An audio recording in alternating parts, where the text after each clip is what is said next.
మాతాజీ దండ ప్రణామాలు. హరే హరే కృష్ణ కృష్ణ అండి. మాతాజీ దండ ప్రణామం. హరే కృష్ణ హరే ప్రభుజీ. కృష్ణ మాతాజీ ధన్యవాదాలు. అందరూ మాతాజీస్ అండ్ ప్రభుజీస్ అందరూ ఇంక మ్యూట్ లో ఉండండి. మనం క్లాస్ స్టార్ట్ చేసుకుందాం.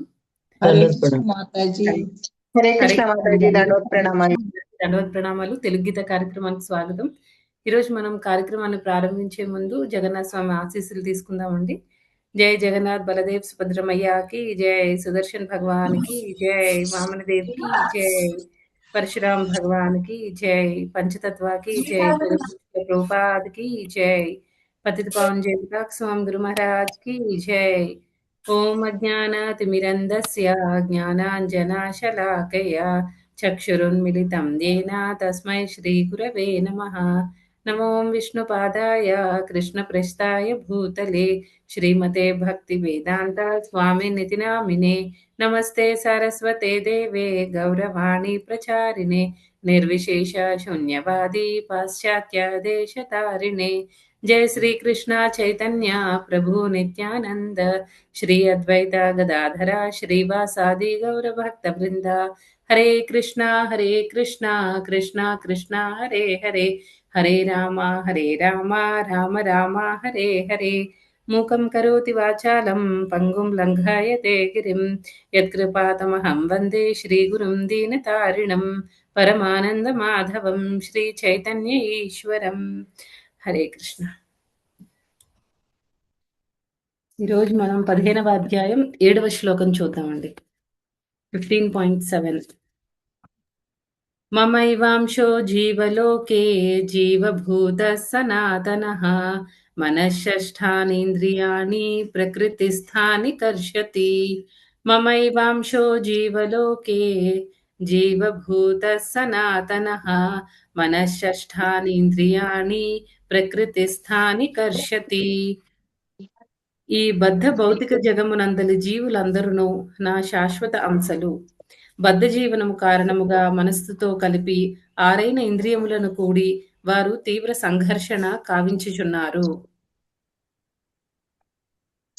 ఎవరైనా నేను చదువుతాను మాతాజీ. చరణ మాతాజీ. చూడండి, మొత్తం 1, 2, 3 పారాగ్రాఫ్లు ఉన్నాయండి. 2 మాతాజీలు, ఒక ప్రభుజీ చదవండి. హరే కృష్ణ మాతాజీ. శ్లోకం నెంబర్ చెప్పండి. 15th చాప్టర్ 7th శ్లోకం. 7. ఓకే మాతాజీ, నేను ఒక చాప్టర్ చదువుతానండి. హరే కృష్ణ మాతాజీ. ఫస్ట్ పారాగ్రాఫ్ చదవనా మాతాజీ? హరే కృష్ణ. స్టార్ట్ చేయండి మాతాజీ. సెకండ్ పారాగ్రాఫ్ ఇంకొక మాతాజీ చదువుతారు. హరే కృష్ణ. పారాగ్రాఫ్ ప్రభుజీలకి ఇవ్వండి. భాష్యము. జీవుని యథార్థ రూపము ఈ శ్లోకం నందు స్పష్టంగా వసగబడినది. యథార్థమునొకతడు శ్రీకృష్ణ భగవానుని శాశ్వతాంశము అనగా అతడు బద్ధ జీవితం నా వ్యక్తిత్వంను పొంది ముక్త స్థితిలో ఆ భగవానునితో ఐక్యమగునని కాదు. అతడు శాశ్వతంగా భగవాను నుండి విడివడియే ఉండును. ఈ విషయమే సనాతన అనే పదము ద్వారా స్పష్టపరపబడినది. వేదముల ప్రకారము శ్రీకృష్ణ భగవానుడు అసంఖ్యాక రూపములలో వ్యక్తమే విస్తరించి ఉండును. వానిలో ప్రధాన విస్తారములు విష్ణుతత్వములనియు అప్రధాన విస్తారములు జీవతత్వములనియు పిలువబడును. అనగా విష్ణుతత్వములు స్వీయ విస్తారములు కాగా జీవులు విభక్తమైనట్టి విస్తారములు. ఈ రీతి శ్రీకృష్ణ భగవానుడు తన స్వీయ విస్తారముతో రామ, నృసింహ, విష్ణుమూర్తి మరియు పలు వైకుంఠాధిపతుల రూపములందు వ్యక్తమగుచుండును. విభక్త విస్తారములైన జీవులు అతని నిత్య సేవకులే. భగవానుని స్వీయ విస్తారములు విష్ణు తత్వములు శాశ్వతముగా నిలిచినట్లే భగవానుని విభక్త విస్తారములైన జీవులు సైతము తన వ్యక్తిత్వములను కలిగి ఉన్నారు. దేవదేవుని అంశలుగా వారు అతని లక్షణములను అంశమాత్రము కలిగి ఉన్నారు. అట్టి లక్షణములలో స్వతంత్రమనేది ఒకటి. అనగా ప్రతి జీవియు వ్యక్తిత్వమును మరియు స్వతంత్రత యొక్క సూక్ష్మాంశమును కలిగి ఉన్నాడు. అట్టి సూక్ష్మ స్వతంత్రతను దుర్వినియోగపరచుటచే అతడు బద్ధుడగుచుండా సద్వినియోగముచే ముక్తుడగుచున్నాడు. బంధముక్త స్థితులైన రెండింటి యందును అతడు దేవదేవుని వలనే గుణరీతి శాశ్వతుడు. ముక్త స్థితిలో అతడు భౌతిక జీవనము నుండి విడిబడి ఉండి శ్రీకృష్ణ భగవానుని దివ్య సేవలో నియుక్తుడై ఉండును. కానీ బద్ధ స్థితిలో గుణములచే ప్రభావితుడే ఆ భగవానుని దివ్యమగు ప్రేమయుత సేవను మరచియుండును. తత్ఫలితంగా అతడు భౌతిక జగమునందు తన జీవనమునకే తీవ్ర సంఘర్షణ కావింపవలసి వచ్చును. హరే కృష్ణ. ధన్యవాదాలు. హరే కృష్ణ మాతాజీ. సెకండ్ పేర చదువుతున్నానండి. హరే కృష్ణ. జీవులు అంటే మానవులు, పిల్లులు, కుక్కలే కాదు. భౌతిక జగత్తుకు మహానియామకుడైన బ్రహ్మ, శివుడు, చివరకు విష్ణువైన భగవదంశలే. వారందరూ నిత్యులే, కానీ తాత్కాలిక రూపాలు కారు. కర్షతి అనగా సంఘర్షణ చేయడము లేదా పెనుగులాడుట అనే పదము ఇక్కడ ప్రధానమైనది. బద్ధజీవుడు ఇనుప గొలుసులతో బంధించబడినట్లుగా బందీ అయి ఉన్నాడు. అతడు మిథ్యాహంకారము చేత బందీగా అయ్యాడు. ప్రధాన కారణమైన మనస్సే అతనిని సంసారము వైపుకు నడిపిస్తున్నది. మనస్సు సత్వగుణ స్థితిలో ఉన్నప్పుడు అతని పనులు మంచిగా ఉంటాయి. మనస్సు రజోగుణంలో ఉన్నప్పుడు అతని పనులు కష్టాన్ని కలిగిస్తాయి. ఇక మనస్సు తమోగుణంలో ఉన్నప్పుడు అతడు అల్పజీవ జాతులలోకి ప్రయాణిస్తాడు. అయినా బద్ధజీవుడు మనస్సు ఇంద్రియాలతో కూడిన భౌతిక శరీరముతో కప్పబడి ఉంటాడని ఈ శ్లోకంలో స్పష్టంగా చెప్పబడింది. అతడు ముక్తుడైనప్పుడు ఈ భౌతిక అచ్ఛాదన నశించిపోతుంది, కానీ ఆధ్యాత్మిక దేహము వ్యక్తిగత స్థాయిలో ప్రకటమవుతుంది. మాద్యంది నాయన శృతిలో ఈ విధంగా చెప్పబడింది. సవా ఏష బ్రహ్మనిష్ట ఇదం శరీరం మర్త్యమతి సృజ్య బ్రహ్మాభి సంపద్య బ్రహ్మణా పశ్యతి బ్రహ్మణా శృణోతి బ్రహ్మణై వేదం సర్వం అనుభవతి. అంటే జీవుడు ఈ భౌతిక దేహాన్ని విడిచిపెట్టి ఆధ్యాత్మిక జగత్తులో ప్రవేశించినప్పుడు తన ఆధ్యాత్మిక దేహాన్ని తిరిగి పొందుతాడని, తన ఆధ్యాత్మిక దేహంలో అతడు భగవంతుని ముఖాముఖి చూడగలుగుతాడని ఇక్కడ చెప్పబడింది.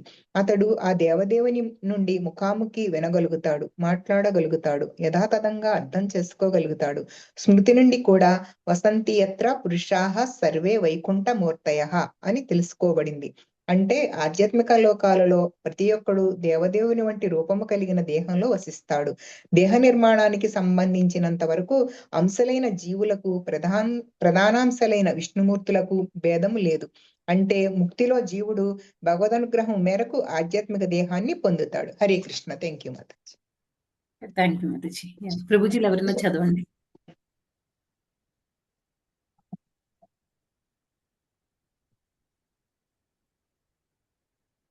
సుబ్బరామయ్య ప్రభుజీ, మీరే నాకు ఫస్ట్ కనిపిస్తున్నారు ప్రభుజీ లిస్ట్ లో. చదువుతారా ప్రభుజీ?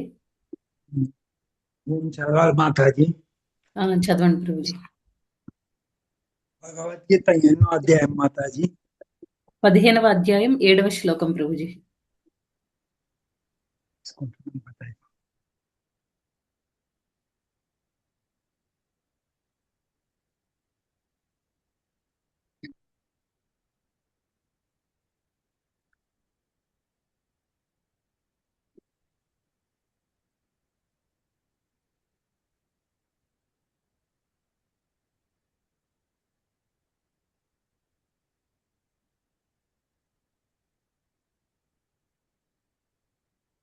హరే కృష్ణ ప్రభుజీ. తీసిన మాతాజీ.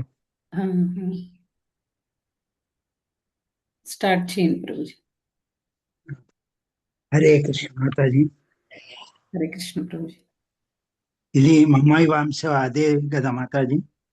అవును ప్రభుజీ, అందులో last paragraph Prabhuji, 3rd paragraph. భాష్యమా?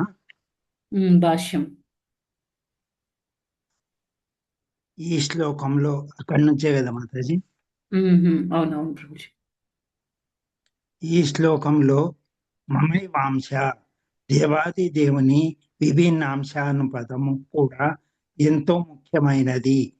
ఇక్కడ దేవాది దేవుని అంశభాగము అనగా భిన్నమైన భౌతిక వస్తువు యొక్క విడిపోయిన ఏదో భాగము కాదు. మనము ఆత్మను ముక్కలుగా ఖండించలేమని 2వ అధ్యాయం నుండి ఇది వరకే తెలుసుకుంటుమి. కనుక ఈ అంశ భాగమును భౌతికముగా అవగాహన చేసుకొనుట సాధ్యపడదు.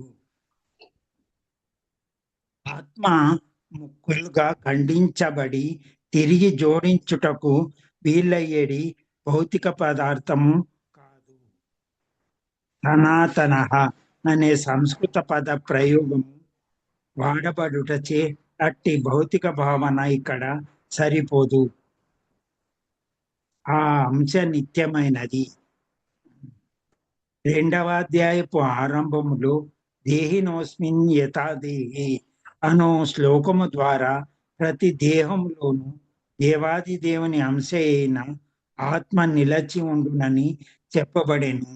అట్టి అంశభాగము దేహబంధముల నుండి విముక్తి పొందినప్పుడు ఆధ్యాత్మిక జగత్తులోని ఏదైనాను ఒక ఆధ్యాత్మిక లోకములో తన పూర్వపు ఆధ్యాత్మిక దేహమును పునరుద్ధరించుకొని దేవాది దేవుని సాంగత్యమును అనుభవించును. ఏమైనాను బంగారములోని కణము కూడా బంగారమే అయినట్లు దేవాది దేవుని అంశ అయినందున జీవుడు అతనితో గుణైక్యమును కలిగి ఉండునని ఇక్కడ మనము గ్రహించవలేను. హరే కృష్ణ మాతాజీ. హరే కృష్ణ ప్రభుజీ, థ్యాంక్స్ అండి. హరే కృష్ణ ఈ మాతాజీ. ప్రణామాలు. ధన్యవాద ప్రణామండి. ఈరోజు మనం ఈ 15వ అధ్యాయం 7వ శ్లోకం ఏం చెప్తున్నారండి? ఈ భౌతిక జగమునందలి జీవులందరూ నా శాశ్వత అంశలు. బద్ధ జీవనం కారణముగా మనస్సుతో కలిపి ఆరైన ఇంద్రియములను కూడి వారు తీవ్ర సంఘర్షణ కావించుచున్నారు. ఇది మనం ఈ శ్లోకం మొత్తంలో అంటే మనకి ఈ శ్లోకం చదివితే మనకి ఏమర్థమవుతుందండి? మనందరం కూడా భగవంతుడి యొక్క అంశలము అనే విషయం తెలుస్తుంది అనమాట. ఇప్పుడు చూడండి, పిల్లలకి పేరెంట్స్ నుంచి పిల్లలు వస్తారు కదా, వాళ్ళకి పేరెంట్స్ కి ఏ లక్షణాలు అయితే ఉంటాయో ఆ క్వాలిటీస్ అన్ని పిల్లల్లో కూడా ఉంటాయి అనమాట. అంటే అంటారు కదా జనరల్ గా, అన్ని నీకు మీ నాన్న బుద్ధిలే వచ్చాయి, లేకపోతే మీ అమ్మ బుద్ధిలే వచ్చాయి అని మనం జనరల్ గా మనం చెప్పుకుంటూ ఉంటాం కదండి. అలా అలా అనిపిస్తుంది అనమాట ఈ శ్లోకం చదువుతూ ఉంటే. ఏంటంటే మన అందరం కృష్ణుడి యొక్క అంశలం కాబట్టి మనలో కూడా కృష్ణలో ఉండే క్వాలిటీస్, అంటే ఈ భౌతిక ప్రపంచంలో మనం ఏ క్వాలిటీస్ అయితే, ఏ గుణాలు, ఏ లక్షణాలు అయితే మనం చూస్తున్నామో ప్రతీదీ కూడా ఆధ్యాత్మిక జగత్తులో కూడా ఉంటుందన్నమాట. అన్నీ కూడా కృష్ణుడి యొక్క, మనందరం కూడా కృష్ణుడి యొక్క అంశలమే.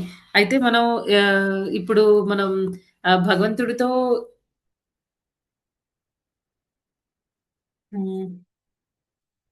మనం భగవంతుడితో ఒకప్పుడు భగవంతుడితో కలిసి ఉన్నాము. ఎప్పుడైతే మనం ఇలా సెపరేట్‌గా ఎంజాయ్ చేయాలి, ప్రతి దానికి నేనెందుకు, మనం ఇంతకుముందు కూడా చాలా సార్లు ఈ ఎగ్జాంపుల్ చెప్పుకున్నాం. మనకి కడుపు ఉందనుకోండి, మనకి అన్ని మిగిలిన ఆర్గన్స్ అన్నీ కూడా మనకి స్టమక్‌కేమో, కడుపుకేమో, మన ఉదర భాగానికి ఫుడ్ సప్లై చేస్తూ ఉంటే అది డైజెషన్ చేసి మొత్తం అన్ని మిగిలిన అవయవాలన్నిటికీ కూడా శక్తి వచ్చినట్టు చేస్తుంది కదండీ! అలాగే ఏంటంటే ఒకవేళ ఎప్పుడో ఒకసారి గురు మహారాజ్ చెప్తున్నారనమాట. ఆయన క్లాస్‌లో ఒకసారి ఈ ఆర్గన్స్ అన్ని, అవయవాలన్నీ కూడా మీటింగ్ పెట్టుకున్నాయన్నమాట. అందరూ మీటింగ్ పెట్టుకొని చెయ్యి అంటుంది, నేనెంతో కష్టపడి మనకి నా ఎదురుగా ఉన్న ఆహార పదార్థాన్ని తీసి నేను నోట్లో పెడతాను. నాది ఎంత కష్టం పని, నా ఫిజికల్ యాక్టివిటీ అంతా నేను చేస్తున్నాను అని చెప్తుందనమాట. కళ్ళేమంటాయంటే, ఫస్ట్ నేను ఆ పదార్థాన్ని నేను చూస్తాను. నేను చూసాకే నీకు తెలుస్తుంది కదా, నువ్వు తీసుకోవాలి అని చెప్తుందనమాట. అలాగే ముక్కేం చేస్తుంది, అది బావుందా? లేదా? అని వాసన నేను చూస్తాను. చూసిన తర్వాత అది తినాలా? వద్దా? అనేది డిసైడ్ చేసుకుంటారు మీరు. అది తీసుకోవాలా? వద్దా? అని. అది అలా చెప్తారనమాట. అలా ఏంటంటే నోరేమంటుంది, మీరన్నీ తీసుకుంటారు, అన్నీ నాలో పెడతారు. కానీ నేను నమలకుండా ఉంటే మీరేం చేయగలరు? ఎనర్జీ ఎలా వస్తుంది? అనేసి నోరంటుందనమాట. అలా ఏంటంటే ప్రతి ఆర్గన్ కూడా మొత్తానికి ఎవరెవరు ఏం చేస్తున్నారో అవన్నీ ఒకదానికొకటి డిస్కస్ చేసుకుంటాయన్నమాట. ఫైనల్‌గా ఏం డెసిషన్‌కొస్తాయంటే, మనందరం కూడా చాలా కష్టపడి పని చేస్తున్నాము. ఈ కడుపు ఉంది కదా, అది ఉన్న దగ్గరే ఉంటది. ఎటూ కదలదు. ఏ పని ఉండదు. ఒక్కొక్కసారి మనలో కూడా ఇంట్లో ఎవరైనా అక్క చెల్లెళ్ళు అలా ఉన్నారనుకోండి, ఇంట్లో అమ్మ ఏమైనా పనులు చెప్తే వెంటనే ఫైటింగ్ స్టార్ట్ అవుతుంది కదా! నువ్వు చేయలేదు, నువ్వు చేయలేదు, నాకే ఎప్పుడు అన్నీ చెప్తావు. ఇలా ఫైటింగ్ స్టార్ట్ అవుతుంది కదండీ! ఇంట్లో జనరల్‌గా పిల్లల మధ్యలో, గర్ల్స్ మధ్యలో ఆహ్, జ మోస్ట్‌లీ. అయితే ఇక్కడ ఈ అవయవాలన్నీ కూడా అలాగే గొడవలాడుకుంటున్నాయన్నమాట.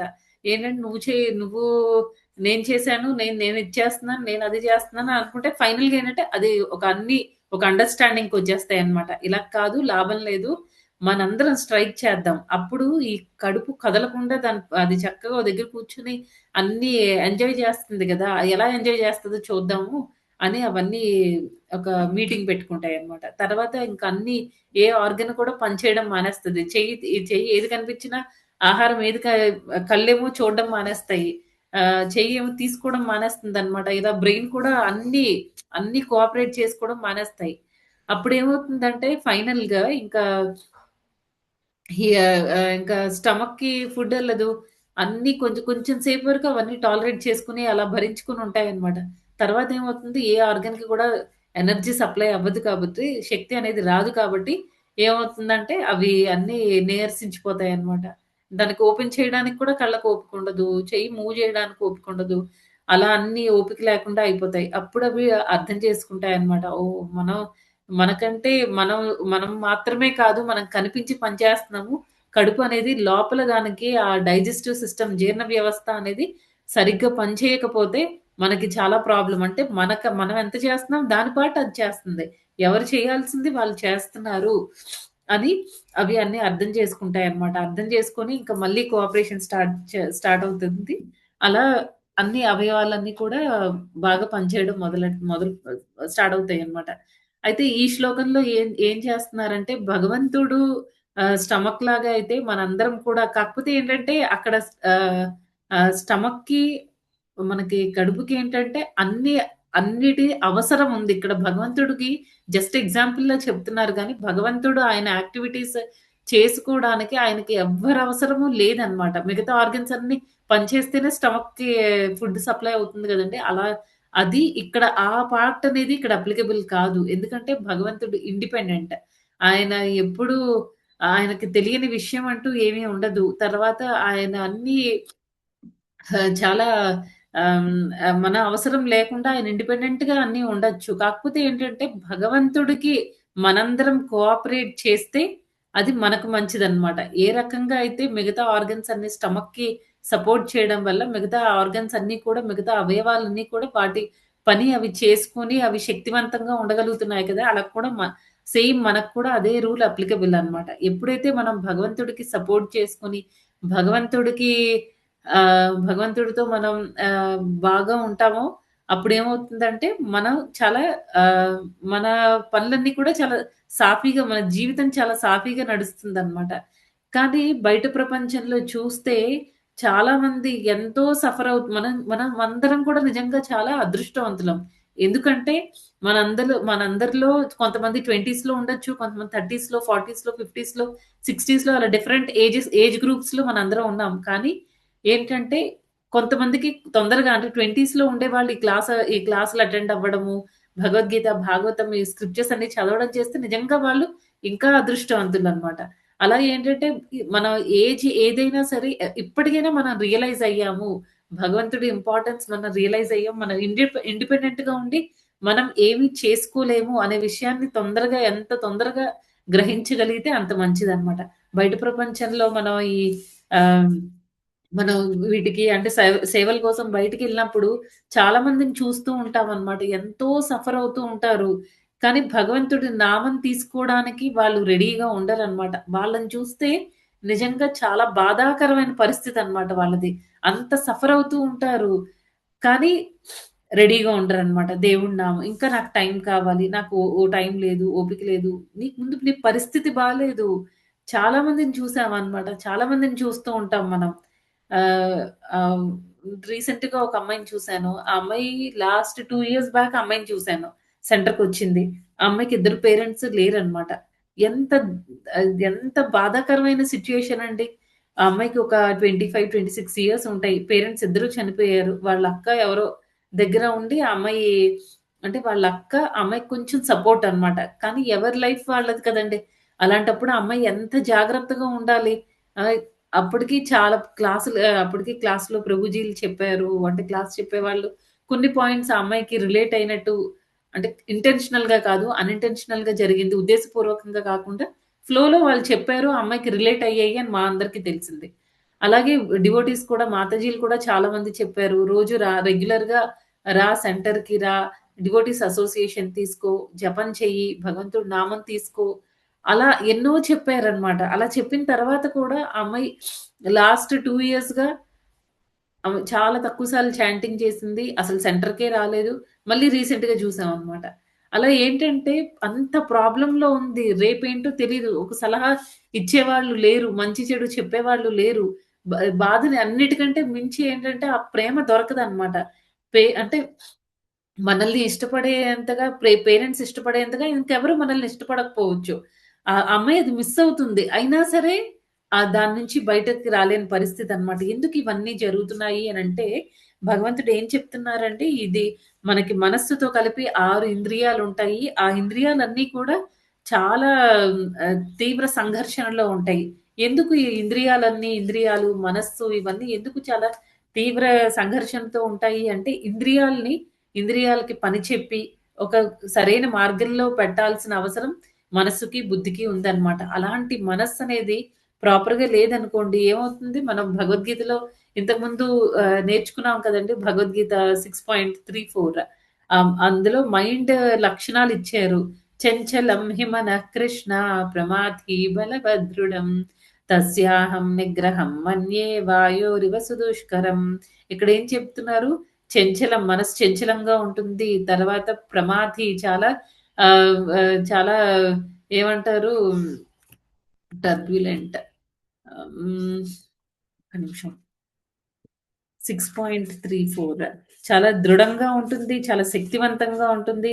అలాంటి ఈ మనస్సుని మనం కంట్రోల్ చేయడం అనేది చాలా చాలా కష్టమైన పనన్నమాట.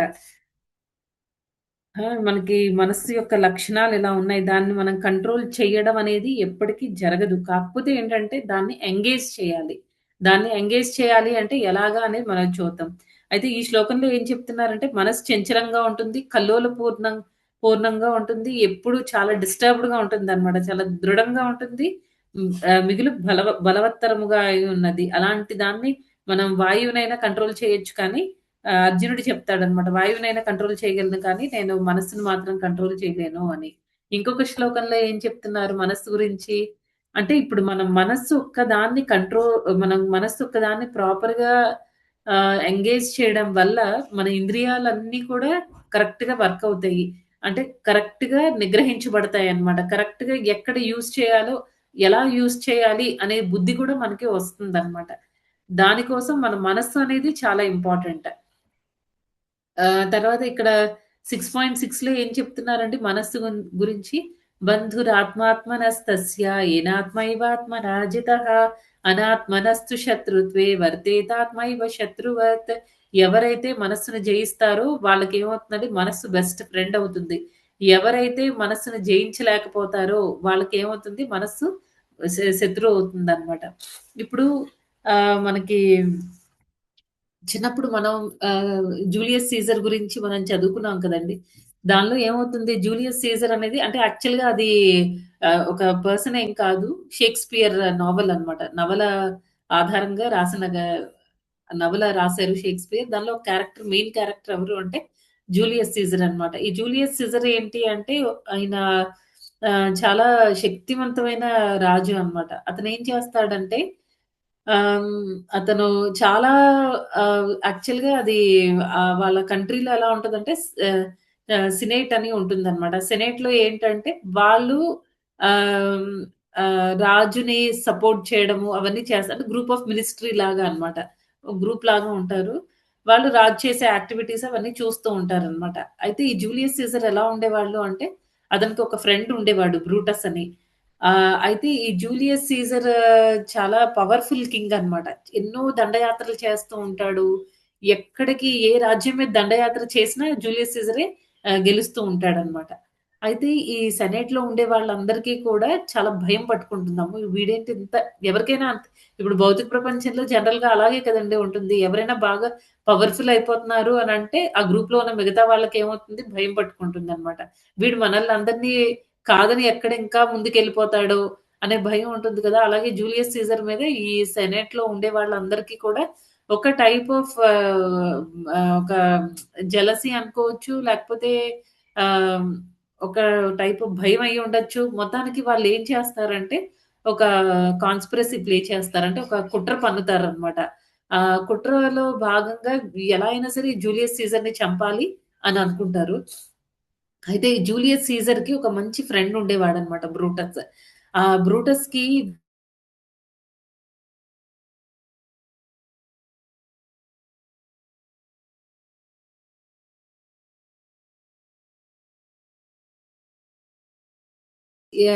ఎంతగా అతనికి బ్రెయిన్ వాష్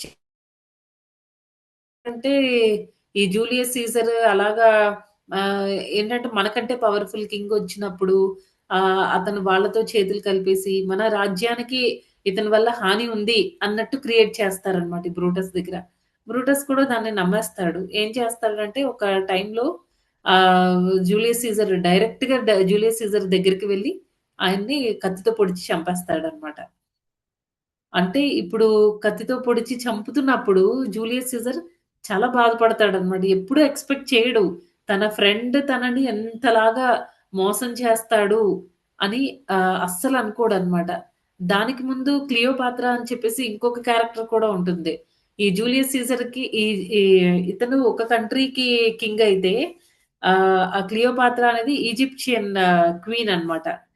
దానికేంటంటే అది అప్పటికే అది ఈజిప్ట్ మీద చాలా మంది రాజులు వాళ్ళందరి పాలనలో ఉంటుంది. సో, ఈవిడకి ఒక పక్క భయం అన్నమాట. ఎలా అయినా సరే తన రాజ్యాన్ని తను కాపాడుకోవడానికి ఆవిడకి జస్ట్ 21 ఇయర్స్. కానీ ఈ జూలియస్ సీజర్‌కి 51 ఇయర్స్ అన్నమాట. ఆవిడ ఇంకా అతన్ని ట్రాప్ చేస్తుంది. ట్రాప్ చేసి మొత్తానికేంటంటే మిగతా రాజుల నుంచి తన రాజ్యాన్ని తను కాపాడుకుంటుంది. ఆవిడ కూడా చాలా మోసం చేస్తుందన్నమాట జూలియస్ సీజర్‌ని. అంటే ఇవన్నీ క్యారెక్టర్స్ ఎందుకు మనం చెప్పుకుంటున్నాము అనంటే తర్వాత ఈ క్లియోపాత్రా అనే ఆవిడ అక్కడితో ఆగదన్నమాట. తర్వాత మళ్ళీ జూలియస్ సీజర్ చనిపోయిన తర్వాత ఇద్దరొస్తారన్నమాట ఆ ప్లేస్‌లో. ఒకడు మార్క్ యాంథనీ, ఇంకొకడేమో ఆక్టావియన్ అని చెప్పేసి ఈ 2 క్యారెక్టర్స్ ఇంకొక ఇద్దరొస్తారు. వాళ్ళిద్దరిలో మళ్ళీ ఈ మార్క్ యాంథనీని కూడా ఆవిడ ట్రాప్ చేస్తుంది. ట్రాప్ చేసి తన ఎంతలా ట్రాప్ చేస్తుందంటే, అంటే ఇప్పుడు ఈ క్లియోపాత్రా కానీ, లేకపోతే ఈ బ్రూటస్ కానీ వీళ్ళందరూ ఏంటంటే మన మైండ్‌తో మనం కంపేర్ చేసుకోవచ్చు. అందుకే ఫస్ట్ ఈ స్టోరీ చెప్పి తర్వాత దాన్ని మనం మైండ్‌కి లింక్ చేసుకోవడానికి ట్రై చేద్దాం. అయితే ఈ క్లియోపాత్రా మార్క్ యాంథనీ అనే జూలియస్ సీజర్ అప్పటికి చనిపోయాడు. ఈ క్లియోపాత్రాకి ఈజిప్షియన్ క్వీన్ తన పొజిషన్ తనకు ఉన్నప్పటికీ కూడా మిగతా రాజుల నుంచి సేఫ్‌గా ఈ మార్క్ యాంథనీ కూడా చాలా పవర్‌ఫుల్ కింగ్ అన్నమాట. అయితే ఏం చేస్తుందంటే తెలివిగా ఈ క్లియోపాత్రా అతన్ని కూడా ట్రాప్ చేస్తుంది. ఎంతగా ఇన్వాల్వ్ అయిపోతాడంటే, ఎంతగా నమ్ముతాడంటే క్లియోపాత్రాని ఈవిడ అతనేం చేస్తాడంటే మార్క్ యాంథనీ తన సొంత కంట్రీ మీద ఈజిప్ట్‌ని కాపాడడం కోసం తన సొంత కంట్రీ మీద తను వెళ్లి అంటే వాళ్ళ కంట్రీ వాళ్ళ మీద తనే ఫైటింగ్ చేస్తాడన్నమాట. అంతగా ట్రాప్ చేస్తుంది. తర్వాత అదే టైంలో అలా చేసి మొత్తానికేంటంటే మార్క్ యాంథనీకి తర్వాత తెలుస్తుందన్నమాట. ఈవిడ ట్రాప్ చేసి నన్ను నా కంట్రీ మీద నేనే ఇలా ఫైటింగ్ చేసినట్టు చేసింది అని అతనికి అర్థమైపోతుంది. అర్థమైపోయి ఏం చేస్తాడంటే ఫైటింగ్‌కి దాన్ని చంపడానికని వెళ్తాడన్నమాట క్లియోపాత్రాని. క్లియోపట్రా అనుకుంటా. మొత్తానికి అయితే ఈ పత్రాని చంపడానికి వెళ్ళినప్పుడు తనేం చేస్తుంది, ఒక మెసేజ్ పంపిస్తుందన్నమాట ఒక మెసెంజర్‌తో. క్లియోపాత్ర ఆల్రెడీ అక్కడ చచ్చిపోయింది అని. అది ఇంకా భరించలేకపోతాడు. ఎందుకంటే చాలా మనస్ఫూర్తిగా ఇష్టపడ్డాడన్నమాట ఆవిడని. ఇంకా అక్కడ అలాగా ఆవిడ గురించి వినేసరికి ఇతనేం చేస్తాడంటే డిప్రెషన్‌లోకి వెళ్ళిపోతాడు. డిప్రెషన్‌లోకి వెళ్ళిపోయి తన కత్తితో తనే పొడుచుకొని చచ్చిపోతాడన్నమాట. అంటే సూసైడ్ చేసుకున్నాడు. ఆత్మహత్య. రైట్. తర్వాత ఏం చేస్తుంది క్లియోపాత్ర అక్కడితో ఆగదన్నమాట. అక్కడితో ఆగకుండా ఈ నెక్స్ట్ వచ్చిన కింగ్ ఒక్టావియన్ అని ఉంటాడన్నమాట. ఆ ఒక్టావియన్ కూడా అతను కూడా మంచి పవర్‌ఫుల్. తర్వాత మిగతా ఇద్దరిలాగా ఇతను తప్పు చేయడన్నమాట. అతనేం చేస్తాడు, ఎప్పుడైతే క్లియోపాత్ర మళ్ళీ ఇతన్ని కూడా సెడ్యూస్ చేయడానికి ట్రై చేస్తదో, అంటే ట్రాప్ చేయడానికి ట్రై చేస్తుందో, అప్పుడేం చేస్తాడంటే ఈ ఆక్టావియన్ తన మాయ మాటలకి కానీ, తన చేష్టలకి కానీ దేనికి లొంగడనమాట. లొంగకుండా చాలా స్ట్రాంగ్‌గా ఉండి ఆ ఈజిప్ట్‌ని కూడా అతను ఆక్యుపై చేసుకొని మొత్తానికి అన్ని కంట్రీస్‌ని అతని కంట్రోల్‌లో పెట్టుకునేటట్టు చేస్తాడు. అంటే ఇక్కడ చూడండి ఇప్పుడు భగవంతుడు అందరికీ అన్ని జీవులకి కూడా ఒకేలాంటి అవకాశాలిస్తారు. ఇక్కడ జూలియస్ సీజర్‌ని తీసుకున్నా, మార్క్ యాంథనీని తీసుకున్నా, లేకపోతే ఆక్టావియన్‌ని తీసుకున్నా అందరికీ భగవంతుడు ఒకేలాంటి దేహాలిచ్చాడు. కానీ ఒకేలాంటి దేహం ఇచ్చాడు. తర్వాత క్లియోపాత్ర లాంటి ఒక ఏమంటారు ఒక మనస్సు. అందరికీ మనస్సుంది. క్లియోపాత్ర అందరి దగ్గర ఒకేలాంటి రోల్ ఆవిడ ప్లే చేసింది. కానీ ఏమైంది మొదటి ఇద్దరు కూడా ఆవిడ ట్రాప్‌లో పడిపోయారు. కానీ లాస్ట్ వచ్చిన ఒక్టావియన్ ఏం చేశాడంటే ఆవిడ ట్రాప్‌లో పడలేదు. పడకుండా ఆవిడ మీద కంట్రోల్ తీసుకున్నాడన్నమాట. మనం కూడా అలాగే ఉండాలి. ఎలా అంటే మనకి మన మనస్సు కూడా చాలా చాలా చూపిస్తుందన్నమాట. అది కరెక్టా? రాంగా? ఒక్కొక్కసారి ఎన్నో రకాల నెగెటివ్ క్వాలిటీస్ మనలో ఉన్నాయని కూడా మనకు తెలీదు. సిట్యుయేషన్ వచ్చినప్పుడు ఒక్కొక్కటి బయటపడుతూ ఉంటుందన్నమాట. ఓహ్! ఈ క్వాలిటీ నాలో ఇంత నా నెగెటివ్ క్వాలిటీ ఉందా? అలా బయటపడుతూ ఉంటుంది. అలాంటి సిట్యుయేషన్‌లో మనం ఏంటంటే, మార్క్ యాంథనీ చూడండి గివ్ అప్ చేసేసాడన్నమాట. వదిలేసాడు. వదిలేసి ఏం చేశాడు తన వాడు పొడుచుకుంటాడు చూడండి మార్క్ యాంథనీ ఆత్మహత్య చేసుకునేటప్పుడు అప్పుడు మళ్ళీ వస్తుందన్నమాట క్లియోపాత్ర ఎదురుగా. ఎదురుగా వచ్చినప్పుడు ఆ సిట్యుయేషన్‌లో మార్క్ యాంథనీ మెంటల్ కండిషన్ ఏమై ఉండొచ్చండి. ఎంత దారుణం అది. చచ్చిపోయింది అని మెసేజ్ పంపించింది. అయ్యో! ఇలా అయిపోయిందా అని మార్క్ యాంథనీ చచ్చిపోవడానికి రెడీ అయినప్పుడు మళ్ళీ ఎదురుగా వచ్చిందనమాట. ఎంత మెంటల్ టార్చర్‌కి, టర్మాయిల్‌కి అతను అనుభవించి ఉంటాడు ఆ టైంలో. అలాగే మన జీవితంలో కూడా అంతే అన్నమాట. కొన్ని సిట్యుయేషన్స్ వస్తూ ఉంటాయి. మనం హ్యాండిల్ చెయ్యలేము.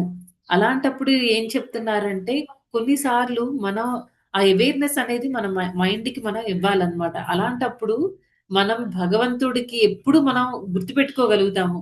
ఓకే. నా మైండ్‌ని నేను కంట్రోల్ చేసుకోవాలి. మైండ్ కంట్రోల్ ఎందుకంటే మనకి ప్రభుపాదుల వారు సెకండ్ చాప్టర్ నుంచి స్టార్టింగ్ నుంచి ఎన్నో సార్లు మనం ప్రభుపాద్‌కి సంబంధించిన ఎన్నో బుక్స్‌లో మన శాస్త్రాల్లో కూడా మనం చాలా సార్లు చాలా క్లియర్‌గా తెలుసుకుంటున్నాం. I am not the body, I am the spirit soul అని.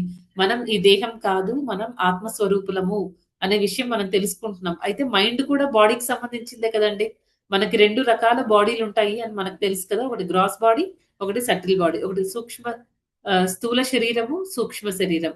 ఈ సూక్ష్మ శరీరంలో పార్ట్స్ ఏంటండి? మైండ్, ఇంటెలిజెన్స్ అండ్ ఫాల్స్ ఇగో. మన మనస్సు, బుద్ధి, మిథ్యాహంకారం. ఈ 3 మనకి ఈ సూక్ష్మ శరీరంలోకి వస్తాయి. ఇప్పుడు ప్రభుపాదుల వారు ఏం చెప్పారు? I am not the body, I am the spirit soul అని చెప్తున్నారు. అంటే మనం ఈ దేహం కాదు, మనం ఆత్మ స్వరూపులము అని. ఇప్పుడు ఈ సూక్ష్మ శరీరం కూడా శరీరమే కదా! దానిలో మనకి మైండ్ వస్తుంది. సో, మన మైండ్‌కి ఏంటంటే మనం మైండ్ కాదు. మనం మైండ్ కానప్పుడు ఎలా అయితే మనం బాడీ కానప్పుడు మనం బాడీకి ఎక్కువ ఇంపార్టెన్స్ ఇవ్వాల్సిన అవసరం లేదు. జస్ట్ మనం బాడీని యూజ్ చేసుకోవాలి. దేనికి? మన ఆత్మని, మన ఆత్మ స్వరూపులం అనే విషయం తెలుసుకోవడానికి మనం మన బాడీని ఏ రకంగా అయితే యూజ్ చేసుకోవాలో ఇక్కడ మైండ్‌ని కూడా అంతే అన్నమాట. మనం మన మైండ్‌ని యూజ్ చేసుకోవాలి. యూజ్ చేసుకొని మన ఆత్మ స్వరూపులమని భగవంతుడి యొక్క అంశలము అనే విషయాన్ని మనం తెలుసుకోవాలి. అది ఇక్కడ పాయింట్ అన్నమాట. అయితే ఈ మైండ్ మనల్ని ఎన్నో రకాలుగా ట్రాప్ చేస్తూ ఉంటుంది. ప్రతి సిట్యుయేషన్‌లో గూడా ఒక చిన్న ఎగ్జాంపుల్ తీసుకుందాం. సపోజ్ ఎవరైనా ఆహ్, కొంతమంది డివోటీస్ ఉంటారు. స్టార్టింగ్‌లో వచ్చిన డివోటీస్ కావచ్చు. లేకపోతే వాళ్ళకి కొన్ని సంవత్సరాల భక్తిలో కొన్ని సంవత్సరాలు అయ్యుండొచ్చు. కాకపోతే ఏంటంటే వాళ్ళకి ఆ మెంటల్ మెచ్యూరిటీ అనేది భక్తిలో రాలేదు. అప్పుడేమవుతుందండి ఎలా అంటే ఒక సిట్యుయేషన్ చూద్దాము.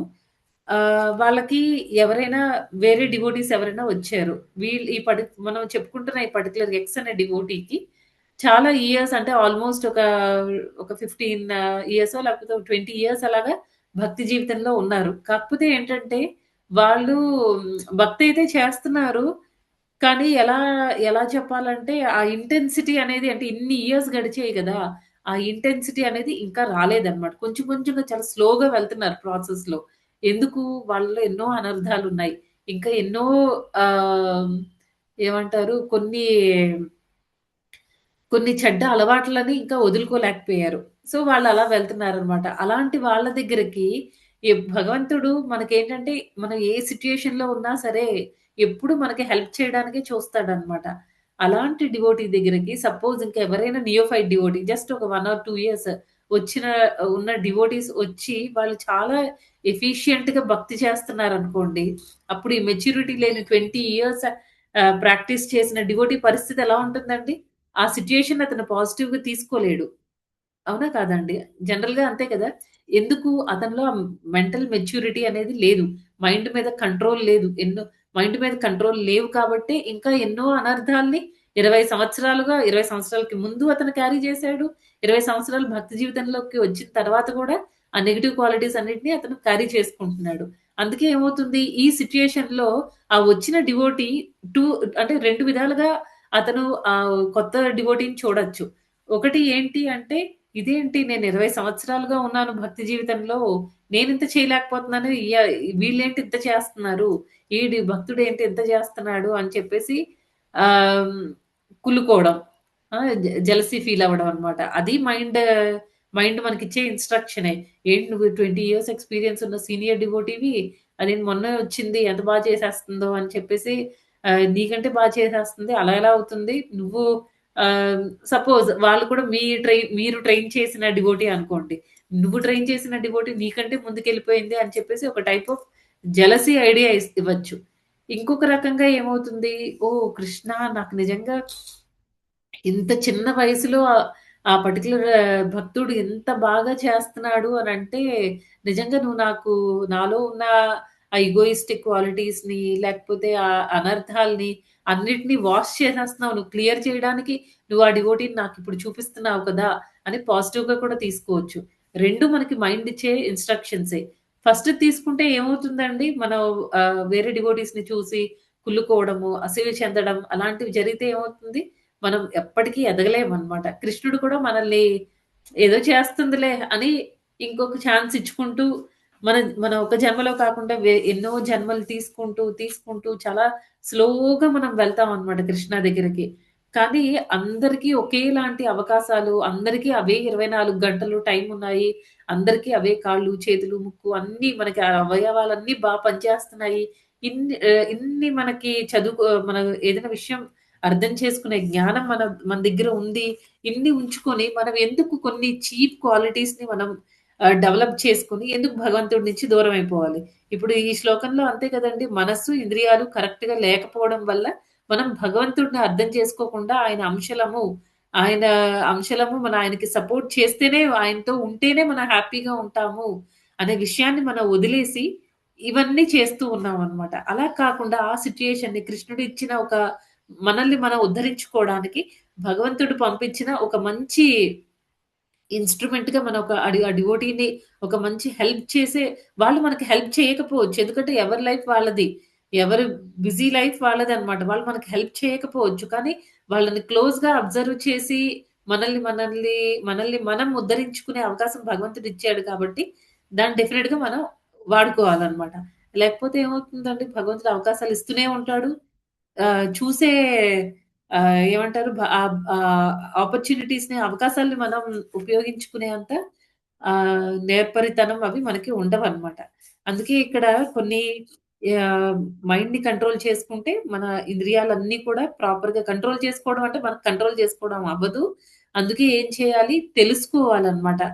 మైండ్‌ని మనం అర్థం చేసుకోవాలి. ఎలా అర్థం చేసుకుంటాం మైండ్‌ని అంటే ఆహ్ దానికేం చెప్తున్నారంటే, మైండ్‌కి మనం సరైన నాలెడ్జ్ ఇవ్వాలి. జ్ఞానం అనేది ఇవ్వాలనమాట.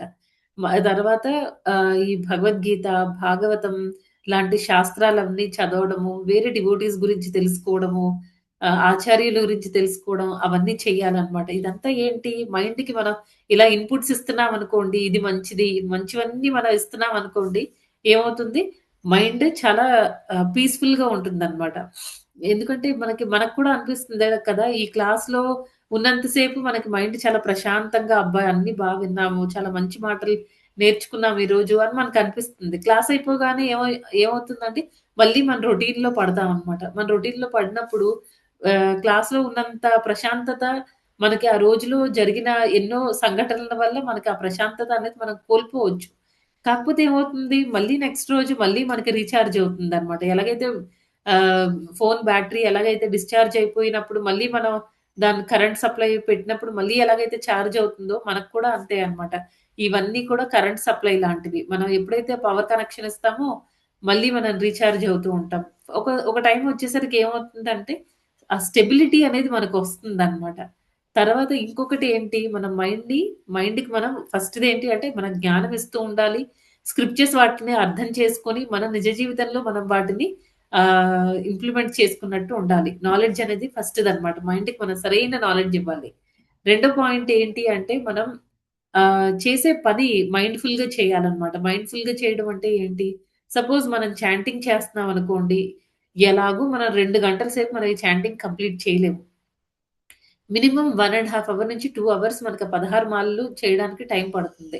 ఆ మైండ్ ఎక్కడెక్కడో అంటే మనం స్టార్ట్ చేయకముందే మైండ్‌కి ఇలాంటి ఇన్‌స్ట్రక్షన్స్ మనం ఇచ్చేయాలన్నమాట. ఎలాగో నువ్వు 2 గంటలు ఎంగేజ్ అయ్యి ఉండాల్సిందే.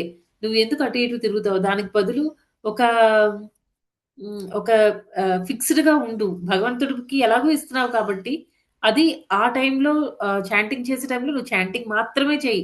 వేరే పనుల్లోకెళ్ళొద్దు అని మనం ఒక క్లియర్ ఇన్‌స్ట్రక్షన్ లాగా అంటే మన మైండ్‌ని మనం స్ట్రాంగ్ చేసుకొని ప్రిపేర్ చేసుకోవాలన్నమాట అలా. అలా సపోజ్ మనం డీటీ వర్షిప్ చేస్తున్నామనుకోండి. ఆ మాతాజీ ఇద్దరు, ముగ్గురు మాతాజీలు కలిసి చేస్తున్నారనుకోండి. డీటీ డ్రెస్సింగ్ అది. ఆ మాతాజీ ఎలా చేస్తున్నారు? ఆవిడ ఏ కలర్ కాంబినేషన్ యూజ్ చేస్తున్నారంటే కలర్ కాంబినేషన్‌లు అవి చూడడం అది తప్పేం లేదు. కాకపోతే ఏంటంటే వేరే వాళ్ళు ఏం చేస్తున్నారు? వేరే వాళ్ళు చేస్తున్నారా? నేను చేస్తున్నానా? ఇదంతా కాదు. భగవంతుడిని మనం చేసిన సేవ భగవంతుడికి ఎంత ప్లీజ్ చేసింది. అది మనం మనసులో పెట్టుకొని చేయాలన్నమాట. అంటే ఏ పని చేస్తూ ఉంటే భగవంతుడికి సంబంధించిన ఏ సేవ చేస్తూ ఉంటే వేరే విషయాలు మన మైండ్‌ని ఆలోచించనివ్వకుండా ప్రస్తుతంలో ఉంచాలన్నమాట మైండ్‌ని. అప్పుడదేమవుతుంది డిస్ట్రాక్షన్స్‌లోకి వెళ్ళినా మళ్ళీ వెనక్కొస్తూ ఉంటుంది. మనం ముందే ప్రిపేర్ చేసి ఉంచుకోవాలి. తర్వాత ఇంకా ఏంటంటే క్లీన్ హ్యాబిట్స్ అనేవి చాలా చాలా ఇంపార్టెంట్. మనకి మంచి అలవాట్లు అంటే ఇప్పుడు మనం పొద్దున్నే లేచి స్నానం చేయాలి అని ఫస్ట్ స్నానం చేసి మనం మిగతా చాంటింగ్ చేయడము, వంట చేయడం ఇవన్నీ చేయాలి అని చెప్తారు. ఎందుకు అంటే మనం ముందు ఎక్స్‌టర్నల్‌గా క్లీన్‌గా ఉంటే అప్పుడు ఆ ఎఫెక్ట్ అనేది ఇంటర్నల్‌గా గూడా వస్తుందనమాట. ఎందుకంటే మన థాట్స్ అన్నీ కూడా ప్యూరిఫై అవుతాయి. స్నానం అనేది చాలా ఇంపార్టెంట్. అందుకే మనకి ఆ మంచి హ్యాబిట్స్ అనేవి నేర్చుకోవాలి. ఫ్రెష్ క్లోత్స్ ఏసుకోవడం. అప్పుడేమవుతుంది ఇప్పుడు చూడండి మనం మురికిగా ఉన్నామనుకోండి బయటికెళ్ళొచ్చాము. ఓహ్! మొత్తం మన శరీరమంతా కూడా మట్టితో, మురికితో అలా ఉందనుకోండి, ఎంత అన్‌కంఫర్టబుల్‌గా ఫీల్ అవుతాము. అదే టైంలో మనం వెళ్లి నీట్‌గా స్నానం చేసుకొని ఫ్రెష్ బట్టలేసుకున్నామనుకోండి, అప్పుడు ముందున్న మనిషి మనమే. ఇప్పుడు స్నానం చేసిన తర్వాత ఉన్న మనిషి కూడా మనమే.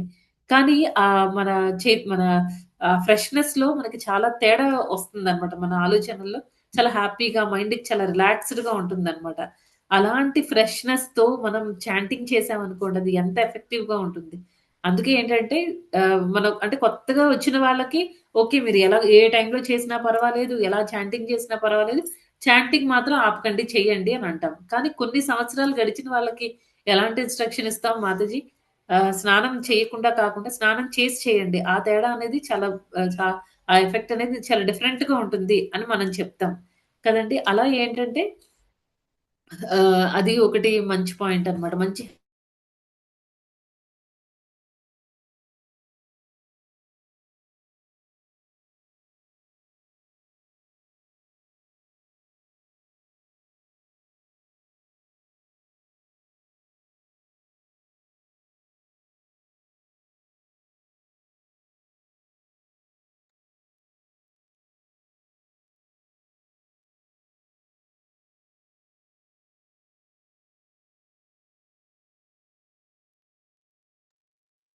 హరే కృష్ణ మాతాజీ కట్ అయింది మాతాజీస్. అయితే మనం ఏం చెప్పుకుంటున్నామంటే, ఆ క్లీన్ హ్యాబిట్స్ అనేవి ఉండాలి. మంచి ఆరోగ్యకరమైన అలవాట్లు అవన్నీ ఉంటే మనకి చాలా మంచిది. అందుకే జనరల్‌గా కొన్ని ఇయర్స్ అట్‌లీస్ట్ ఒక 3, 4 ఇయర్స్ గడిచిన తర్వాతైనా అట్‌లీస్ట్ ఒక 1 ఇయర్, 2 ఇయర్స్ గడిచిన తర్వాతైనా మనం స్లోగా అలవాటు చేసుకోవాలన్నమాట. రోజుకి 2 సార్లు స్నానం చేయడము. స్నానం చేసిన తర్వాత మనం అందుకని జనరల్‌గా ఈ స్పిరిచ్యువల్ యాక్టివిటీస్ అన్నీ కూడా స్నానం చేసి చేస్తే మంచిది అని అంటారు. కాకపోతే ఏంటంటే అప్పుడే వచ్చిన వాళ్ళకి నువ్వు స్నానం చేయాలి. నువ్వు రోజుకి 2 సార్లు స్నానం చేయాలి, 3 సార్లు స్నానం చేయాలి. ఇలా చెప్పామనుకోండి వాళ్ళకెలా ఉంటుంది చాలా అన్‌కంఫర్టబుల్‌గా ఫీల్ అవుతారనమాట. అమ్మో! భక్తి అంటే ఇంత కష్టమా? వద్దు అనుకుంటారు. వన్స్ వాళ్ళకి ఆ టేస్ట్ డెవలప్ అయిన తర్వాత మనం ఇవన్నీ చెప్తే అప్పుడు చాలా ఈజీగా ఫాలో అవ్వగలుగుతారు. నెక్స్ట్ ఇంకా ఏంటి అంటే, మనం ఇంకా ఛాలెంజెస్‌ని ఫేస్ చేయడానికి కూడా మనం ఎప్పుడూ రెడీగా ఉండాలి. ఎందుకంటే, మన లైఫ్ అనేది అన్‌సర్టెన్. ఏ టైంలో ఏం జరుగుతుందో తెలీదు జీవితంలో. ఈ రోజున్న వాళ్ళు రేపుండరు. తర్వాత ఈ రోజున్న పరిస్థితి రేపుండదు. అలాంటప్పుడు మనం ఎప్పుడూ మన ఛాలెంజెస్‌ని ఫేస్ చేయడానికి కూడా మన మైండ్‌ని మనం ప్రిపేర్ చేసి ఉంచాలనమాట. ఏ రోజు ఏం జరుగుతుంది న్యూట్రల్‌గా ఉన్నామనుకోండి, ఏ సిట్యుయేషన్ వచ్చినా కొంతమంది ఉంటారు. భలే హ్యాండిల్ చేస్తూ ఉంటారనమాట. ప్రాబ్లమ్ అనేది మనకి చెప్పి రాదు కదండీ! సడెన్‌గా ఏదో జీవితంలో ఏదో జరుగుతుంది. అప్పటి వరకు రోజు జాబ్‌కెళ్ళేవాళ్ళు సడెన్‌గా జాబ్ పోవచ్చు. లేకపోతే ఇంకేదైనా జరగచ్చు. మనకు బాగా ఇష్టమైన దాన్ని మనం కోల్పోవచ్చు. ఎన్నో జరుగుతూ ఉంటాయన్నమాట లైఫ్‌లో. ఇలాంటివి జరిగినప్పుడు కొంతమంది ఉంటారు డివోటీస్‌లోనే కాదు నాన్ డివోటీస్‌లో కూడా మనం చూస్తూ ఉంటాం. చాలా ఫాస్ట్‌గా ఆ సిట్యుయేషన్‌కి మౌల్డ్ అయిపోతారన్నమాట. అది అది మనం అంటే ఆ ఛాలెంజెస్‌ని ఫేస్ చేసే కెపాసిటీ ఉంచుకోవాలన్నమాట మనం ఎప్పుడు. దానివల్ల ఏంటంటే మైండ్ కామ్‌గా, స్టేబుల్‌గా ఉంటుంది. లేకపోతే ఏమవుతుంది మనం మెంటల్‌గా ప్రిపేర్డ్‌గా లేమనుకోండి లైఫ్ అనేది నాకు నచ్చినట్టే జరుగుతుంది. నాకు నచ్చినట్టే జరగాలి అన్నట్టు మనం ఉంటే ఏమవుతుంది? సడెన్‌గా ఏదైనా ప్రాబ్లమ్ రాగానే కంగారు పడిపోతారనమాట. టెన్షన్ అనేది మనకి ఈ రోజున శక్తిని కూడా తీసేస్తుంది అని చెప్తారు. నెక్స్ట్ ఇంకా ఏంటి ఆ స్పిరిచ్యువల్ ప్రాక్టీసెస్ అనేవి చాలా ఇంపార్టెంట్ అన్నమాట. ఇవన్నీ కూడా ఆహ్, ఇవన్నీ కూడా మనకి మన మైండ్‌కి అవేర్‌నెస్ ఇస్తున్నామన్నమాట. చెప్తున్నాం ఇవన్నీ ఉంటాయి. ఇవన్నీ నువ్విలా ఉండాలి అని మనం సరైన జ్ఞానాన్ని ఇస్తున్నాం మైండ్‌కి. నెక్స్ట్ ఇంకా ఏంటి అంటే మనం ఆహ్, కొన్ని మనకిష్టం లేనివి జరిగినా మనం యాక్సెప్ట్ చేసేయగలగాలి. ఆ యాక్సెప్టెన్స్ అనేది కూడా చాలా అవసరం. తర్వాత ఏంటంటే కొన్నిసార్లు మనకి సక్సెస్ ఒస్తుంది అంటే బయటికి మనం చాలా సక్సెస్‌ఫుల్‌గా కొంతమంది కనిపిస్తూ ఉంటారనమాట. ఎగ్జాంపుల్ చెప్తున్నానండి. యాక్సెప్టెన్స్ అనే దానికి. యాక్సెప్టెన్స్ అంటే ఏంటి? మన జీవితంలో జరిగేదాన్ని మన కెపాసిటీని కావచ్చు, కొన్నుంటాయి లైక్ ఆహ్, సపోజ్ కొంతమంది చాలా సపోజ్ మనకి ఎవరైనా అందరూ మనల్ని రోజు మనం భక్తిలో ఒక పొజిషన్‌లో ఉన్నాం. లేదా భక్తి అనే దాన్ని పక్కన పెట్టండి. మెటీరియలిస్టిక్‌గా కొంతమంది ఒక పొజిషన్‌లో ఉంటారు. ఆహ్, ఆ పొజిషన్‌లో ఉండి వాళ్ళకి కంటిన్యూయస్‌గా అంతా జరుగుతూ ఉంటుందనమాట. అందరూ ఆహా! మాతాజీ ఆహా! మీరు చాలా గ్రేట్ అండి అని అంటారు. లేకపోతే మీరు చాలా గ్రేట్ అండి అని అందరూ పొగుడుతూ ఉంటారు. అంతా చాలా బావుంటుందనమాట. మనం ఎంజాయ్ చేస్తూ ఉంటాం. అందరూ నన్ను పొగుడుతున్నారు. నేను చాలా బాగా ఉన్నాను. ఐయామ్ ఎ సక్సెస్‌ఫుల్ వుమెన్ లేకపోతే నేను నా జీవితంలో నేనంతా సక్సెస్ సాధించేసాను. లేకపోతే నేను చాలా సక్సెస్ సాధించేసాను అని చెప్పి మనం జనరల్‌గా అనుకుంటాము. అయితే సడెన్‌గా జీవితం ఎలా మారిపోతుందంటే, అంతవరకు మనం ఏదో ఒక పొజిషన్‌లో ఉన్నాము. ఆ పొజిషన్ పోయిందన్నమాట. పోతే ఏమవుతుందంటే అంతవరకు అందరూ న్యూ ఇయర్ వచ్చినప్పుడు బొకేలిచ్చేవాళ్ళు. తర్వాత న్యూ ఇయర్ వచ్చినప్పుడు ఫ్రూట్స్ అవన్నీ జనరల్‌గా గవర్నమెంట్ ఆఫీసర్‌లకి వీళ్ళకి ఇలా జరుగుతూ ఉంటుంది కదండీ!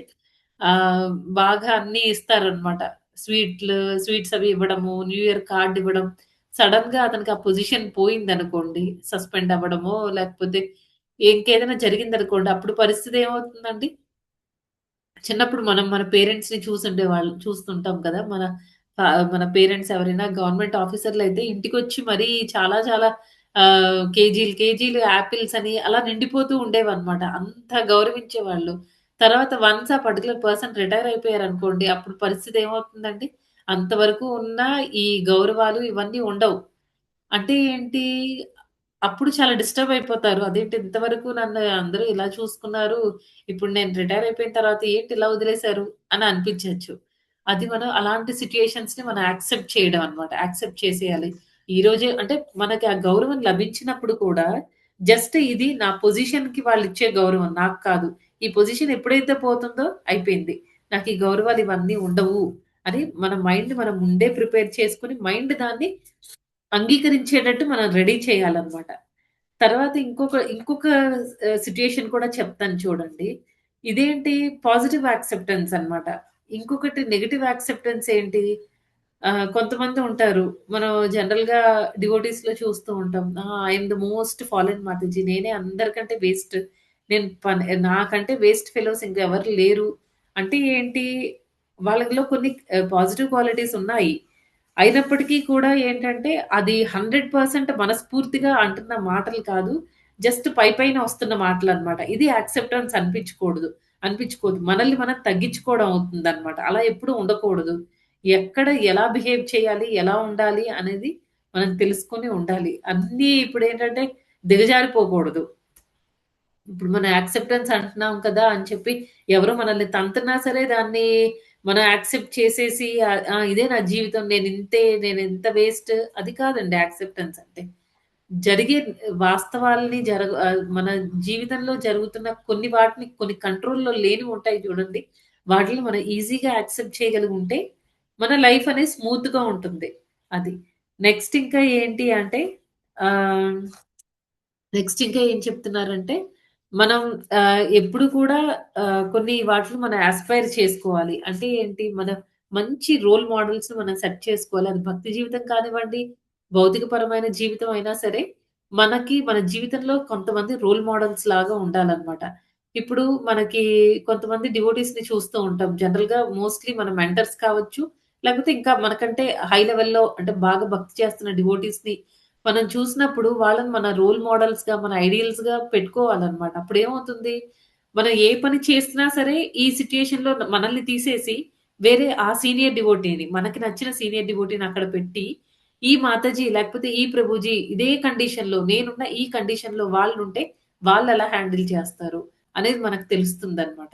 అలా తెలిసినప్పుడు ఏమవుతుందంటే మనం నేను వేస్ట్ అనో, లేకపోతే నా వల్ల కాదనో మనం గివ్ అప్ చేసేయమనమాట. చేయకుండా వాళ్ళు హ్యాండిల్ చేసినప్పుడు నేనెందుకు హ్యాండిల్ చేయలేను? నేను హ్యాండిల్ చేయాలి అని మనకి ఈవెన్ మనకి భౌతిక జీవితంలో గూడా అలా ఉంటారనమాట. కొంతమంది చాలా ప్రాబ్లమ్స్ ఫేస్ చేసి ఆహ్, రీసెంట్‌గా మా మా బాబనమాట.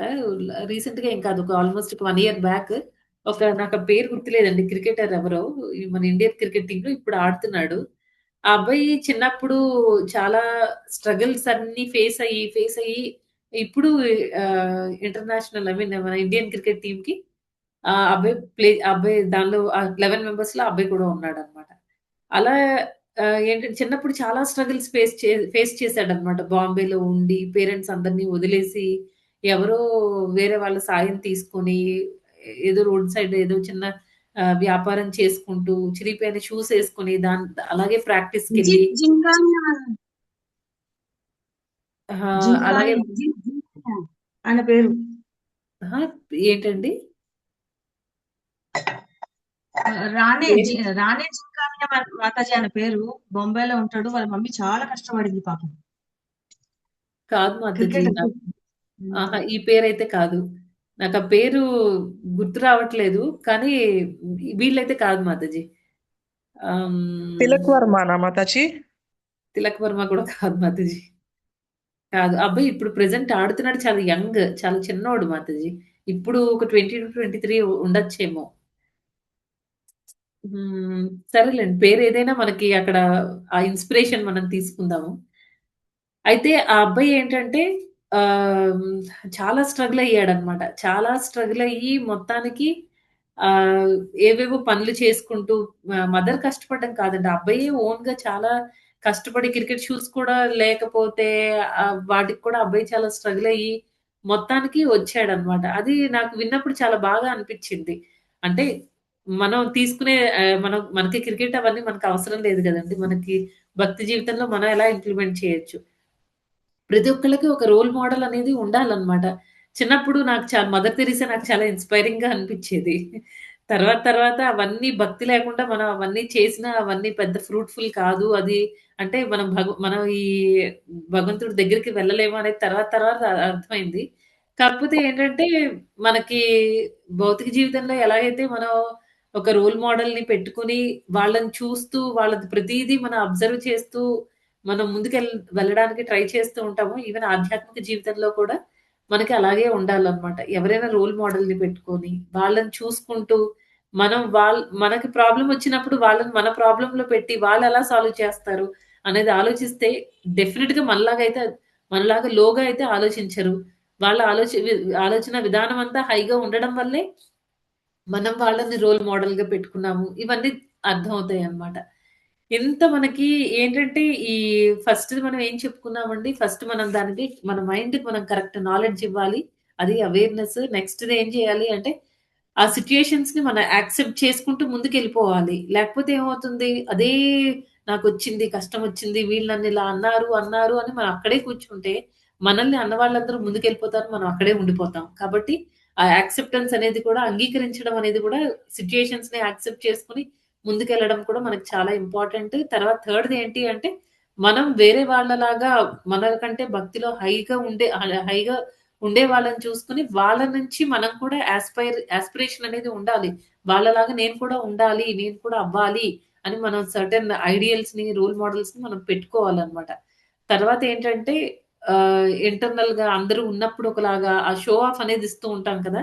అది కంప్లీట్‌గా కట్ చేసుకోవాలనమాట. లేకపోతే ఏమవుతుందంటే, మనకదొక హాబిట్ అయిపోయి ఆహ్, అందరి దగ్గర ఇంకా మనకదొక అలవాటనేది అయిపోతుందనమాట. ఆ షో ఆఫ్ చేయడం అనేది. అది ఎప్పుడైతే మనం గుర్తిస్తామో వెంటనే కట్ చేసుకుంటే మనకు మంచిది. ఇవన్నీ మనం ఫాలో అవ్వడం వల్ల ఏమవుతుందంటే మనకు మైండ్ కంట్రోల్‌లో ఉంటుంది.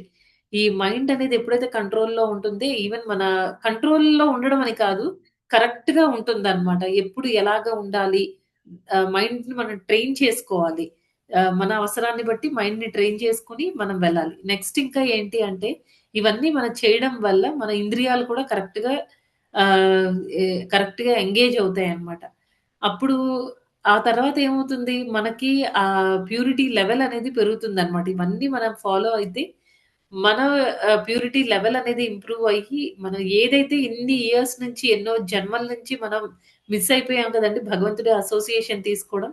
అది మళ్ళీ రివైవ్ అవుతుందన్నమాట. మళ్ళీ మనం భగవంతుడితో కనెక్ట్ అవ్వడానికి అవకాశం ఉంటుంది. అదండి ఈరోజు టాపిక్. ఎవరికైనా ఏమైనా ప్రశ్నలుంటే అడగండి మాతాజీస్. లేకపోతే క్లోజ్ చేసేద్దాం. హరే కృష్ణ. మాతాజీ హరే కృష్ణ. చెప్పారు మాతాజీ. మీరు తెలుసా చాలా మీరు చేసేది మాత్రం అమిత బోస్ ఎట్లా సేవతో దాని ఆధారంగా మీకున్న క్వాలిటీ ఈ విధంగా చేస్తున్నారు. మీరు ఆ జైలు వాళ్ళకి వెళ్ళి చెప్తున్నారు, ప్రభుజీ చెప్పారు. చాలా మాతాజీ గురించి అండ్ నాకు ఇన్స్పిరేషన్ మాతాజీ. మీరు ఇప్పుడు చెప్పింది బాగుంది మాతాజీ. మన దాంట్లో గొప్ప భద్రత పెట్టుకోవాలి ఆ ప్లేస్ లో అనేసి మనలో ఉన్న మనకు మనకు ఆత్మ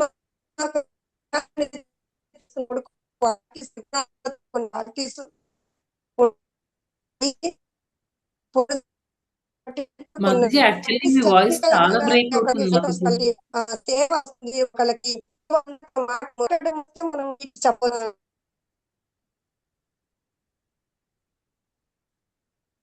హరే కృష్ణ మాతాజీ. హరే కృష్ణ మాతాజీ. మాతాజీ అంటే ఇప్పుడు మనం దేహం కాదు ఆత్మ అంటాం కదా మాతాజీ. అప్పుడు ఆత్మ కంటే అంటే ఎట్లా తీసుకోవాలి మాతాజీ? ఆత్మను శూన్యంగానా లేకపోతే జ్యోతిలానా ఎట్లా? ఆత్మని ఎలా తీసుకోవాలంటే మాతాజీ ఇప్పుడు ఎలా అంటే ఇప్పుడు మనకి ఎలా అర్థం చేసుకోవాలంటే మాతాజీ ఒకవేళ మనం ఈ బాడీ అయితే మనకి కర్మ ఫ్యాక్టర్ ఇవన్నీ ఉండకూడదు కదా మాతాజీ. ఇవన్నీ ఏమి ఉండకూడదు. ఉండకుండా ఈ లైఫ్‌లో మనం ఏం చేస్తున్నామో అదే ఇంపార్టెంట్ అవ్వాలి. అందరూ సంతోషంగా ఉండాలి. మనకు బాడీ అయితే మనం ఆత్మ కాదు. మనం ఓన్లీ బాడీ మనం ఏమి క్యారీ ఆత్మ అంటే ఏంటి? మనం ప్రీవియస్ నుంచి మనం అన్ని కర్మ ఫ్యాక్టర్ ఇవన్నీ మనం క్యారీ చేసుకొని వస్తున్నాం. ఒకవేళ మనం బాడీ అయినట్టయితే అందరూ సంతోషంగా ఉండాలి. అండ్ భగవద్గీత చదువుతున్న వాళ్ళందరూ సంతోషంగా ఉన్నారండి? లేకపోతే అందరూ కొంతమంది చిన్నప్పటి నుంచి భక్తి చాలా ఎక్కువ చేసేస్తూ ఉంటారు.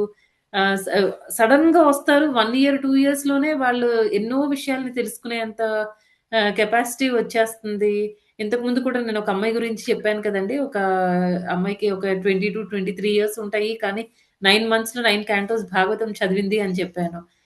ఇంకా అమ్మాయి చాలా ఫాస్ట్‌గా అన్నీ నేర్చుకుంటుందనమాట. బుక్ డిస్ట్రిబ్యూషన్ ఒక రేంజ్‌లో చేస్తదనమాట. ఇవన్నీ ఎలా వచ్చాయండి? అంటే అక్కడ మనకి ఇలాంటి విషయాలు చూసినప్పుడు ఓకే. అందరూ అలా చేయలేరు. కొంతమందికేంటంటే ఒక 1 క్యాంటో కంప్లీట్ చేయడానికి ఒక 5, 6 ఇయర్స్ పట్టొచ్చు. ఎందుకు ఈ తేడా జరుగుతుంది? అందరి దగ్గర ఉన్న బుక్ అదే. అందరి దగ్గర ఉండే ఆ బుక్‌లో ఉండే కంటెంట్ అదే. అందరం ఇస్కానే ఫాలో అవుతున్నాం. కానీ ఎందుకు ఈ వేరియేషన్ అనేది ఉంది? ఎందుకుంది అంటే మనందరం ఏదో క్యారీ చేస్తున్నాం అన్నమాట. ఆ క్యారీ చేసేది ఆత్మతో లింక్డ్. అంతే కదండీ! బాడీతో లింక్డ్ అయితే అప్పుడు మనకేమవ్వాలి? అందరి చేతిలో అదే కంటెంట్ ఉన్న భాగవతం బుక్ ఉన్నప్పుడు అందరూ అదే స్పీడ్‌తో చదవాలి. కదండీ! అలా చదవలేకపోతున్నాము అంటే ఇంకా ఏదో ఉందన్నమాట. అది మనకి ఆత్మ అన్నమాట. ఆత్మ మనకి మనం రకరకాల దేహాలు తీసుకోవడము, మన కర్మ, తర్వాత మనం చేసే యాక్టివిటీస్, ఈరోజు చేసింది తర్వాత మళ్ళీ మనం అనుభవిస్తాము. ఈ ఫ్యాక్టర్స్ అన్నీ వస్తున్నాయి కాబట్టి దాన్ని ఆత్మ అందుకనే మనం దేహం కాదు ఆత్మ అని మనం అర్థం చేసుకోవాలి. హరే కృష్ణ మాతాజీ. మాతాజీ ఇంకొక డౌట్ మాతాజీ. మాతాజీ చెప్పండి మాతాజీ. మాతాజీ అంటే ఇప్పుడు కృష్ణను మనం ఆకారం ఉంది అనుకుంటాం కదా మాతాజీ. అప్పుడు ఆత్మకు ఆకారం ఉండదు కదా మాతాజీ. అప్పుడు అది ఎట్లా రిలేట్ చేసుకోవాలి మాతాజీ? ఆత్మకి ఆకారం. హ్మ్. ఆత్మకి పర్టిక్యులర్‌గా ఆకారం అనేది ఏమి ఉండదండి. ఎందుకంటే ఇప్పుడు వాటర్‌కి మనకి ఆకారం ఏం లేదు కదండీ వాటర్‌కి. అది మనం ఏ వెసల్‌లో అయితే వాటర్ వేస్తామో దాన్ని బట్టి దానికో షేప్ వస్తుంది గదా! ఈవెన్ మన ఆత్మ కూడా అంతే అన్నమాట. మనం ఏ బాడీలో డిఫరెంట్ డిఫరెంట్ బాడీస్ తీసుకుంటుంది. ఒకసారి కుక్కలాగా, పిల్లిలాగా, మనిషిలాగా, ఓ చిన్న బల్లిలాగా, పురుగులాగా దాన్ని బట్టి ఆహ్, షేప్. అంతేకాని ఆత్మకి జనరల్‌గా ఒక షేప్ ఉంది అని మనం చెప్పలేం అలాగా. తీసుకునే బాడీని బట్టి ఉంటుంది. అప్పుడు భగవాన్‌కి ఒకే ఆకారం ఉంటుందా మాతాజీ? సారీ మాతాజీ భగవంతుడికి. భగవంతుడు ఆయన రకరకాల శరీరాల్లో వస్తాడు కదండీ! ఒకసారి కృష్ణుడిలాగా, నరసింహస్వామిలాగా, మత్స్యావతారంలో, కూర్మావతారంలో ఆ! అలా భగవంతుడికి ఒక ఆకారం అంటే ఆయన నిరాకారుడు అని చెప్పలేము. చెప్పకూడదు. ఆయనకేంటంటే ఆయన ఏ ఫార్మ్‌లో అయినా ఉంటాడు. ఆయన ఇష్టం అది. ఆయనకి ఫ్రీ విల్ అనేది ఉంది. మనకేంటంటే మన కర్మను బట్టి మనకి డిఫరెంట్ డిఫరెంట్ దేహాలనేవి వస్తాయి. హరే కృష్ణ. హరే కృష్ణ మాతాజీ. హరే కృష్ణ మాతాజీ దండవత్ ప్రణామాలండి. హరే ధన్యవాదాలు. కృష్ణ మాతాజీ. భగవత్ ప్రణామం. హరే కృష్ణ మాతాజీ దండవత్ ప్రణామాలు ధన్యవాదాలు మాతాజీ. హరే కృష్ణ మాతాజీ దండవత్ ప్రణామం. ఓకే. హరే ఇంకెవరికి కృష్ణ మాతాజీ దండవత్ ప్రణామాలు. హరే కృష్ణ మాతాజీ. హరే కృష్ణ